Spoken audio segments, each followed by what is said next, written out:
Salut à tous mes petits photons, bienvenue sur la chaîne Le Brûlant. Aujourd'hui dans cette vidéo, je voudrais vous présenter une manière que j'ai de lire avec un oscilloscope la tension et le courant du réseau 230 volts, hein, le réseau qu'on a à la maison. J'ai investi donc dans un petit oscilloscope. J'en ai besoin parce que j'ai des mesures à faire sur mon routeur solaire, le vilain routeur solaire. Voilà, donc pour mieux comprendre comment il fonctionne et puis mieux vous expliquer et puis vraiment voir les phénomènes physiques qui se passent, eh bien je me suis décidé d'investir dans ce petit appareil qui vaut pas très cher. Alors calme-toi Jean-Michel, j'ai des beaux appareils chez moi. Oui, c'est une chinoiserie à pas cher. C'est un appareil qui vaut 85 €. Je l'ai eu à 60 balles avec le Black Friday. Et je ne voulais pas investir dans un très gros oscilloscope parce que pour le peu que je vais faire avec, ça servait absolument à rien. Donc il existe des petits oscillos sur AliExpress qui, ma foi, il est fort sympathique ce petit appareil. Il fait le boulot, il fait multimètre, il fait ohmmètre, il fait voltmètre, il fait ampèremètre. Et puis il a une fonction oscilloscope. Il fait aussi générateur de signaux, ce qui est pas mal. Bon, c'est pas un foudre de guerre, il a un ou deux petits bugs, mais il va très bien. Vous allez voir, on va s'en servir rapidement. Je vais vous montrer. Je vais pas vous faire une explication du truc, hein, parce que peut-être j'en ferai une dans une autre vidéo. Mais là, c'est juste pour vous montrer la manière que j'ai de lire l'intensité à la tension de façon très sécuritaire. Donc voilà. C'est un appareil pas cher et je pense que il est pas trop mal et je suis bien content de comment il marche. Je vais vous dire, je suis agréablement surpris au vu du prix. Il y a deux sondes et il fait le boulot. Alors par contre, il a un inconvénient, c'est qu'il n'est pas classe 2. Ça veut dire quoi? Ça veut dire que, alors classe 2, hein, pour rappel, vous voyez, ça c'est un vieux flux que j'ai depuis longtemps. Classe 2, pour rappel, c'est les appareils qui ont ce petit symbole ici, c'est une double enveloppe. Ça veut dire quoi classe 2? Ça veut dire qu'un appareil est classe 2 quand on ne peut pas avoir accès nulle part à une surface conductrice. Donc on en a beaucoup à la maison, des appareils, quasiment tous les appareils sont en classe 2, mais un testeur comme ça, il est classe 2. Vous ne pouvez pas vous électriser, c'est impossible de rentrer en contact, même quand vous prenez une mesure, c'est impossible de rentrer en contact avec une surface sous tension. Tandis que lui, eh bien on peut, parce que vous voyez les prises BNC, eh bien elles sont métalliques. Alors potentiellement, quand je vais faire une mesure, si je faisais une mesure sur le réseau directement sur le 220 volts, eh bien potentiellement je pourrais avoir du 220 volts ici, ce qui n'est pas très sécurisant. Donc il y a une manière très sécuritaire de le faire, vous allez voir. Et puis de toute façon, en règle générale, hein, un oscilloscope, c'est pas fait pour mesurer directement la tension réseau, hein. C'est pas fait pour mesurer des tensions assez élevées, c'est fait pour mesurer des petites tensions. Donc il y a un moyen assez simple, hein, c'est d'utiliser déjà pour la tension. Alors l'intensité, vous allez voir, c'est un petit peu plus subtil à mesurer l'intensité, parce que la tension, on se dit ouais c'est facile, hein, on va transformer le courant, on va le rabaisser, on va mesurer, puis là on sera sécurisé, puis mesurer une tension c'est assez facile. L'intensité, un petit montage à faire pour quasiment que dalle, hein, pour pas cher, pour quasiment gratos, parce que sinon il existe des sondes exprès, hein, pour mesurer la tension réseau. Je crois que ça s'appelle des sondes, je sais plus, différentiel ou un truc comme ça. Donc, mais c'est très cher. Alors il y a un autre moyen, bien c'est d'utiliser un simple transformateur, tout simplement, un transformateur AC-AC, hein, qui reste en alternatif. Et celui-là, vous voyez, il a une tension de sortie de 12 volts. 12 volts, c'est plus du tout dangereux. Et il fait isolation galvanique, c'est-à-dire que on ne peut pas rentrer en contact avec le réseau, hein, on est isolé par ce transformateur. Donc c'est totalement sécuritaire. Et puis en entrée au primaire, donc il est alimenté en 230 volts. Alors bon, je l'ai branché sur des sucres comme ça, des borniers automatiques, mais je mets un collier pour qu'il n'y a rien qui... faut faire attention en fait, hein, quand on fait ce genre de manip. Et puis au bout, il est branché sur une simple prise de courant. Là, c'est pour la démonstration. Après, je peux le mettre en fil volant. Je raccorde mon transformateur où j'ai besoin d'aller faire ma mesure. Et puis, au secondaire du transformateur, eh bien, j'ai mis j'ai mis un petit bornier automatique avec un petit bout de fil qui sort. Et puis là, j'ai mis un fusible de 3 ampères. Je me dis, au cas où ça viendrait à faire contact, eh ben, j'aurais toujours le fusible qui me protégerait, qui éviterait de faire un gros court-circuit. Voilà, c'est toujours ça de prix. Donc, pour mesurer la tension, ben, vous allez voir, hein, c'est pas compliqué. On va prendre la sonde numéro 2. Je viens me raccorder avec mon grip fil de ma sonde, je le prends sur une des phases du transfo, et puis la pince croco, eh bien, je la prends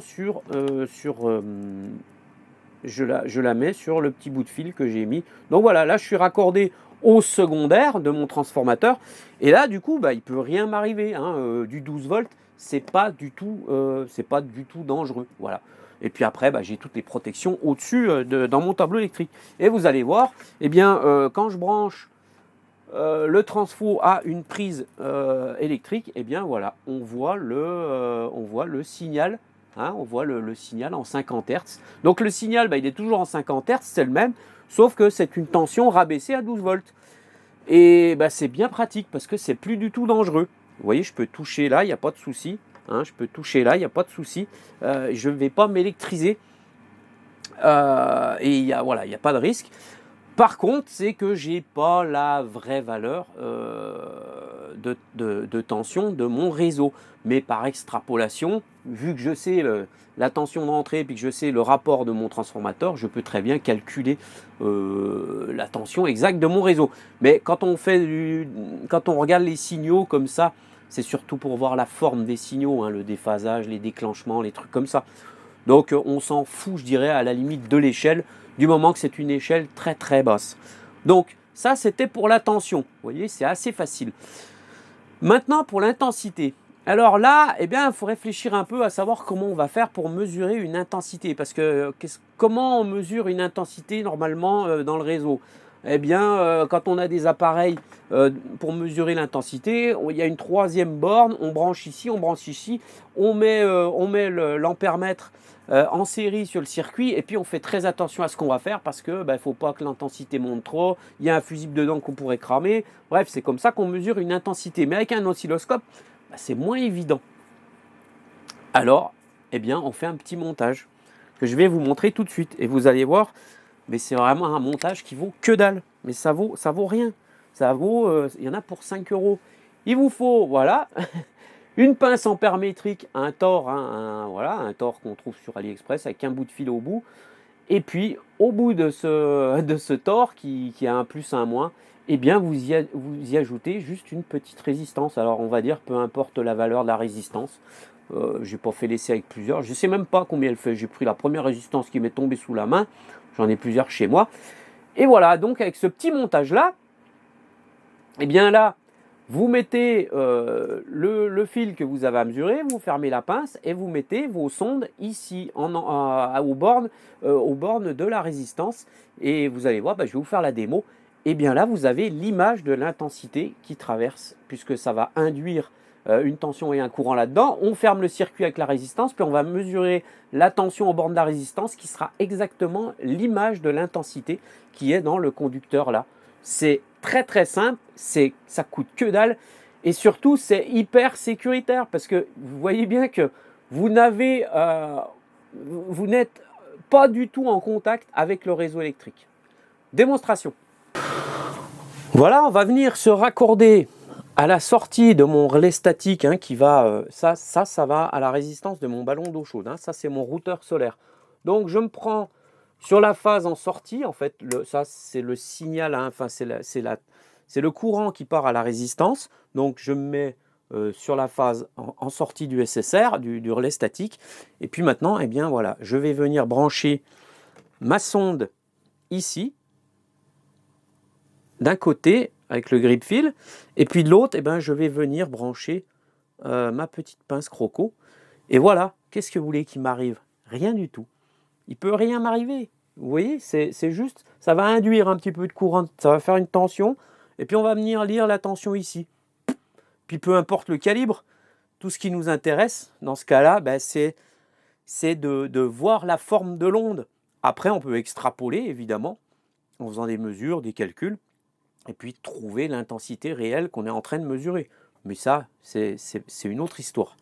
Maintenant, je vais forcer le routeur pour qu'il envoie de l'énergie dans le ballon d'eau chaude et on va regarder la forme de l'onde. Et voilà ce que ça donne une fois que les sondes sont raccordées et que j'ai mis en chauffe le chauffe-eau. Et vous voyez, c'est pas du tout dangereux parce que c'est juste ce petit montage qui fait que je peux lire. Donc si je débranche, voilà, on voit que ça, voilà, je suis à 0. Mais vous voyez, je peux y toucher, il n'y a aucun danger. Donc c'est assez pratique et ça vaut que dalle parce que le transformateur, c'est un transformateur de récupération pour lire la tension. Et puis l'intensité, comme je vous disais, la pince, ça vaut 5 balles sur AliExpress. Et la petite résistance, ça vaut que dalle. Donc vous voyez, c'est une manière très simple de pouvoir voir, analyser un signal alternatif du réseau. Alors là, c'est le signal qui sort de mon hacheur. Voilà mes petits photons, j'espère que vous aurez appris des trucs, que cette vidéo vous aura intéressé et puis que ça vous aidera dans vos futures mesures sur le courant alternatif de votre réseau. Voilà, moi je vais pouvoir continuer les mesures et l'analyse que j'ai à faire sur mon routeur solaire avec ce petit appareil. Tout ça, je vous en reparlerai sur ma chaîne. En attendant, je vous fais à tous un gros bisou. Prenez bien soin de vous. C'était Gérald pour le Brûlant. Salut!